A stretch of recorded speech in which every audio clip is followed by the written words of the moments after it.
చిత్తూరు జిల్లాలో శ్రీరామనవమి ఉత్సవాలు ఘనంగా ప్రారంభం కాబోతున్నాయి. పలమనేరు పట్టణంలో 1933లో నిర్మించిన పురాతన కోదండ రామస్వామి దేవాలయంలో నవమి ఉత్సవాలు 10 రోజులు జరుగుతాయని ఆలయ కమిటీ అధ్యక్షులు రవీంద్రబాబు తెలిపారు. స్వామివారి కళ్యాణోత్సవం ఏప్రిల్ 1న నిర్వహిస్తున్నట్లు చెప్పారు.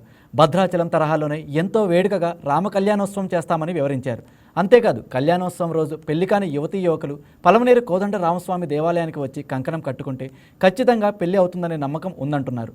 పలమనేరు కోదండ రామస్వామి ఆలయంలో జరిగే రామ కళ్యాణం గురించి మరింత సమాచారం చిత్తూరు జిల్లా స్పెషల్ కరెస్పాండెంట్ శివకుమార్ అందిస్తారు. చెప్పండి, అసలు ఈ 9 రోజులు ఈ ఉత్సవాలకు సంబంధించి రోజువారీగా ఏ కార్యక్రమాలు చేయబోతున్నారు, వచ్చే భక్తులు దృష్టిలో పెట్టుకొని ఎటువంటి సౌకర్యాలు ఇక్కడ ఇప్పుడు వచ్చి 1937 పత్తికొండ ముద్దప్ప గారు కట్టించారు. దాని తర్వాత మా నాన్నగారు వై రాజేంద్ర శెట్టి గారు చేస్తున్నారు. ఆయన తర్వాత నేను మా తమ్ముడు ఇద్దరు ఈ యొక్క ఆలయ నిర్వహణ చేస్తున్నాము. ఈ నవమి రోజు అయితే తెల్లవారితో ఉదయము స్వామివారికి అభిషేకం ఉంటుంది, తర్వాత దర్శనం ఉంటుంది. దర్శనం తర్వాత వచ్చిన వారికి పూజ ప్రసాదాలు వినియోగం జరుగుతుంది. తర్వాత 11 గంటలకు పానక పన్నారం అనేసి అదొక ఉత్సవం మనం మాదిరి పానకము, మజ్జిగ, పెసరపప్పు, విసనకర్ర వచ్చిన ప్రతి ఒక్క భక్తులకు అది ప్రసాదంగా స్వామివారి ప్రసాదంగా వినియోగం చేస్తాము. అదే మాదిరి పౌర్ణమి రోజు 1వ తారీఖు ఏప్రిల్ 1వ తారీఖు వచ్చి సీతారాముల కళ్యాణ మహోత్సవము జౌళి వీధిలో బయట 6 బయట భద్రాచలంలో చేసినట్టుగా ఇక్కడ 6 బయట కళ్యాణోత్సవం చేస్తాము. ఆ కళ్యాణోత్సవానికి సుమారుగా 500 మంది 1000 మంది పైనే భక్తులు విచ్చేస్తారు. ఆ రోజు కళ్యాణం అయిన తర్వాత తలంబ్రాలు ఉంటుంది. ఆ తలంబ్రాల బియ్యం కూడా వచ్చిన భక్తులకు ప్రసాదంగా ఇస్తాము. తర్వాత అన్న ప్రసాదాలు ఉంటుంది, వాళ్ళకి తాంబూలం కూడా ఇస్తున్నాము. ఈ యొక్క గుడి కూడా సుమారుగా 30-40 సంవత్సరాలుగా ఈ యొక్క కార్యక్రమం నిర్వహిస్తున్నాము.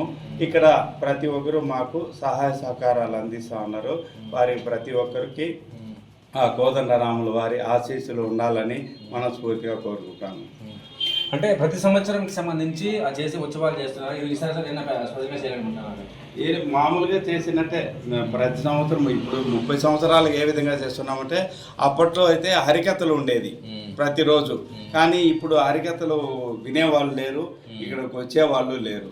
కాబట్టి ఆ హరికథల భాగం అనేది ఒక 15 సంవత్సరాల నుంచి నిలిపివేయబడింది. దాని ముందు హరికథలు ఉన్నాయి. 9 రోజులు అంటే 9 రోజులు హరికథలు చెప్పిస్తూ ఉంటుంది, కళ్యాణము పట్టాభిషేకం చేస్తూ ఉంటుంది.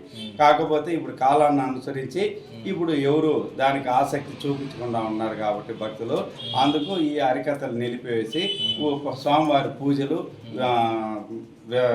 కళ్యాణము, పట్టాభిషేకము, మళ్ళీ మెరవని పల్లకీలో స్వామివారిని ఊరేగిస్తాం 2వ తారీఖు. చూసుకున్నట్లయితే ముందు తరానికి అయితే గ్రామాలకు సంబంధించి ఉత్సవాలంటే ఒక గుడికి చేరుకొని భజన చేసుకోవడం కానీ స్వామివారిని కొనడం జరిగేది.